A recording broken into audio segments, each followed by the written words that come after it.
Hello, Baler! Mommy Star here. Well, first of all, I would like to thank everyone sa mga suggestions nyo sa akin on what to do with my oversized cactus. So, I decided na sundin yung sinabi niyo na ilipat ko na lang siya ng pot. Kasi nga naman, ang tagal niya nang nakatanim dito.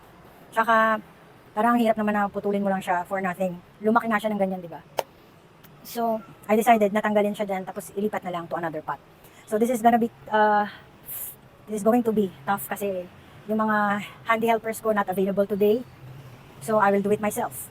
At kapag, syempre, nagpa-plantita tayo, I'm not a certified plantita, but I just take care of my plants here.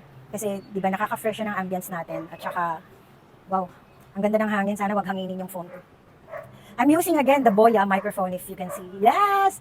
At bilang mainit, ayan, diba? Pawis-pawis tayo. Masakit sa mata yung araw. Pero I love sunrise. I love sunrise. I love sunset. I love sunlight. O, diba? So, magsimula na tayo kasi nga, diba? Eto na, ang gagawin ko dyan, nag-prepare ako ng water. So, yung water, ang gamit nito guys, syempre kailangan natin palambutin yung lupa para mahugot ko siya later on. Yan. So, yan. So, yung branches niya, kailangan ko ng lagari para maputol ko yung branches na madali. Hindi ako mahirapan. And syempre, meron akong panghawi para hindi ako matinik. Actually, pang sinsil to eh. Diba? Pero marami namang gamit. It's up to you. So, ang ano ko dyan, hihilayin lang natin ganyan para maputol ko yung branches na lumabas dun sa ano. Like here. Kasi nandito na siya, mahirap na siyang i-save. So, tatanggalin na lang natin siya para maputol. So, malamang, ititrim ko na rin siya. Mabubuhay pa rin naman yan. Dahil sobrang laki nga nung ano niya eh. So, let's start!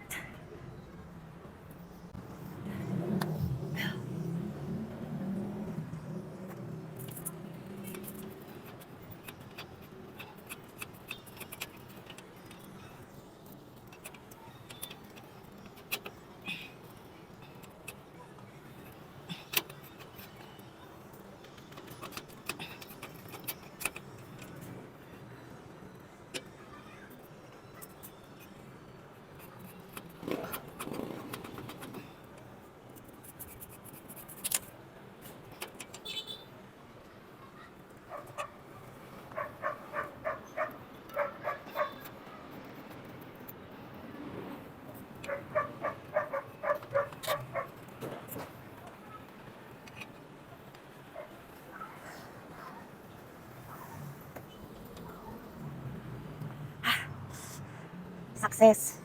So, pumutol na ako ng 3 branches. Yan.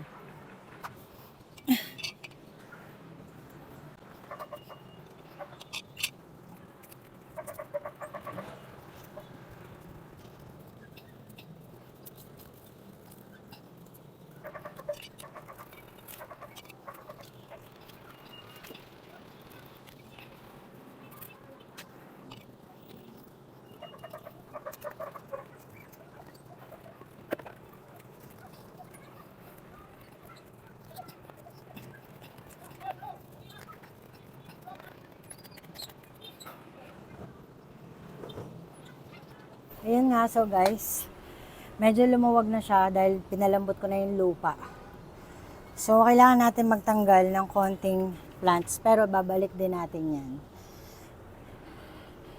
So, dapat bago nyo yan ginawa, bago nyo tinrim, kinausap nyo muna yung halaman nyo para tutubo pa rin sila eventually. So, I usually talk to my plants kapag may pagbunot na ganito. So, hindi ako gumagamit ng gloves kasi madulas eh. Tsaka, mas gusto ko yung ganyan, nararamdaman natin yung ano nila eh. So, basahan lang ginamit ko dito. To get it, kailangan natin mag-exert ng effort para matanggal natin siya this way. Ay! Yan. Baka mamaya kasi tumagos na siya roon sa ano, sa semento sa baba. So, adjust. Lumuluwag na siya.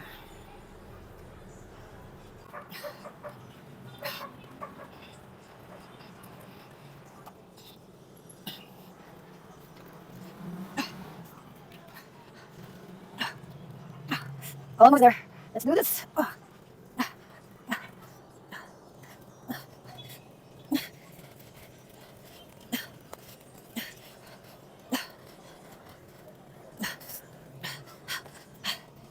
Mahirap pala kapag guys. Pagsubok. Pero malapit siya matanggal. Konting tiis na lang. Konting sway. Right. Let's go.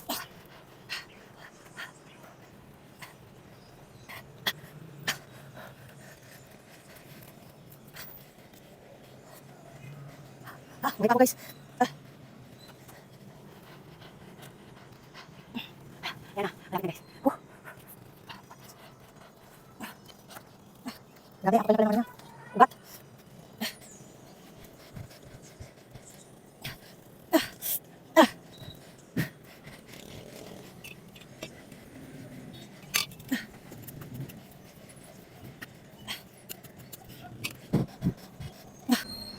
What do you think? Mabubunot ko ba siya?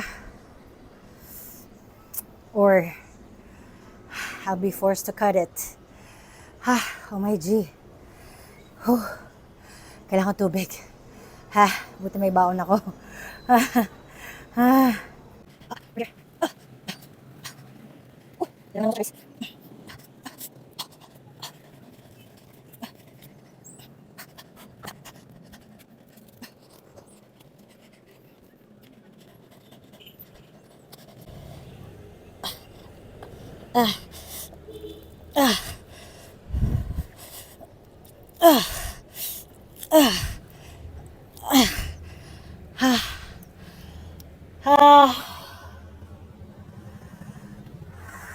Finally.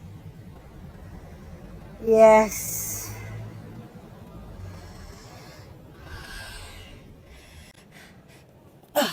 Na-lift na natin siya. Grabe.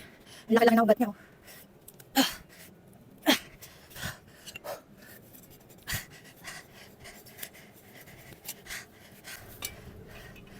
So yun guys. Here it is. Success.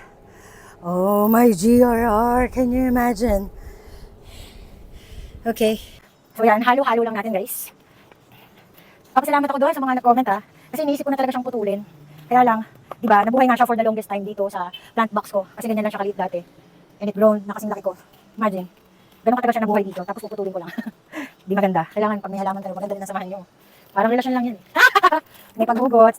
Hindi. Ganun talaga guys. Kasi pag may halaman talaga, rebuilding kayo ng relation sa mga plants nyo. So, yeah, I do believe. That's what I believe. Kaya natin nakakausap ko pa talaga to.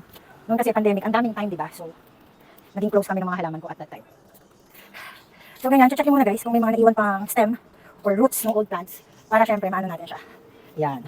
So, yan. Pagka malambot na, bubuklatin natin yan, open wide, para ipapasok naman natin siya. So, kung ano yung hirap natin sa sa pag-ano niyan, pagtanggal, medyo maghihirap din tayo sa pagtusok niyan. Pero kung malambot yung lupa nyo, guys, it won't be that hard for you. Taray! That's hard for you. Yan.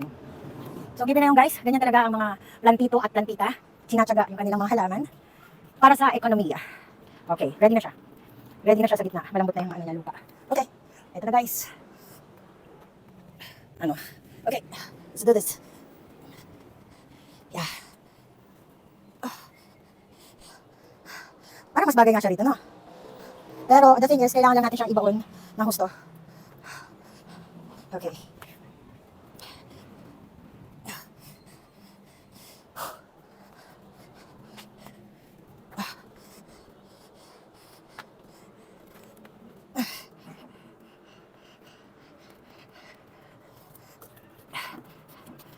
Yan guys, lubog lang natin sa lupa hanggang kumapit na siya. Dadagdagan lang natin siya dahil kapos na yan. Right. So most probably, ito na siya, pero kailangan siya isandal kasi dadagdagan ko pa siya ng lupa. So we're going to move.